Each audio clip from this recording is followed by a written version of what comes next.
AITA for having security at my mother's funeral, having certain people barred entry. My parents divorced 10 years ago. My father initiated it. He was seeing someone else and wanted to see if the grass was greener on the other side. I neither am for or against his reasoning, but I was against how he treated my mother after they finalized their separation.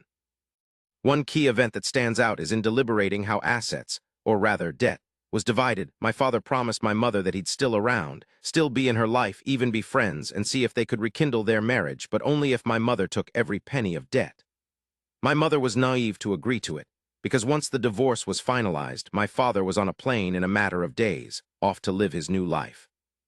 It should be obvious that none of us were happy with my father, and I've been no contact the entire time. My mother passed 3 weeks ago. She is survived by my 2 siblings, and I was in charge of the funeral. I knew some of my cousins on my mother's side blamed my mother for their divorce and actively stayed in touch with my father. Imagine that. My mother's family took my father's side in all of this. I also knew there would be a non-zero chance my father would show up, and if he did, it would not be to pay his respects. So I hired security for the funeral and church service. Long story short, my father and his new wife showed up. They were barred entry. One of my aunts got very upset and caused a scene and let slip her daughter, my cousin, invited him. So I had security escort my cousin out of the funeral, too. This event has caused a rift between families, or at least embiggened the one already there. A few of my aunts and a lot of my cousin think I went overboard, some even removing me from Facebook.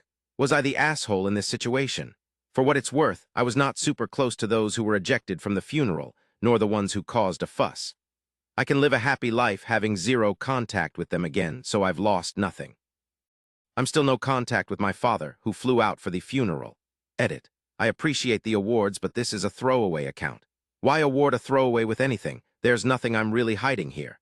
I was the one who knew about the affair because my father left his email open at home when he went off to work, and me being an immature teen decided to snoop. In them, his mistress, now wife, tried to convince him of fantasy things my mother did and tried to turn him against her. Things like she would ask my dad something my mother did to him that was maybe insignificant at the time and twisted it around so it became a bigger deal. Like one instance is when I was much younger, my mother went to bingo without telling him. My dad was the sole income maker at the time. My mom won a fair bit of money, but my dad was upset she never told him she went beforehand with his money. Something that was resolved 10 years prior and which was insignificant in the grand scheme of things, she blew it up to bigger than it was. Many such cases like this, she blew things up to convince him to leave my mom. This is why I don't fault my dad for the divorce or separation. I fully blame the other woman. It sucked being 17 at the time, but that's life. People get divorced, and it's not my place to get in the middle of my parents' relationship. However, I was upset with his behavior after the fact and the one event I mentioned. Much of my mom's extended family are more asterisk traditional and view divorce as a tragedy no matter the circumstances.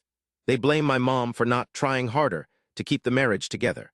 Once the divorce was finalized, my mother became an outcast to most of her family. This is why a lot of them favored my dad, because he convinced my mom that she was why their marriage fell apart. He was a textbook manipulator.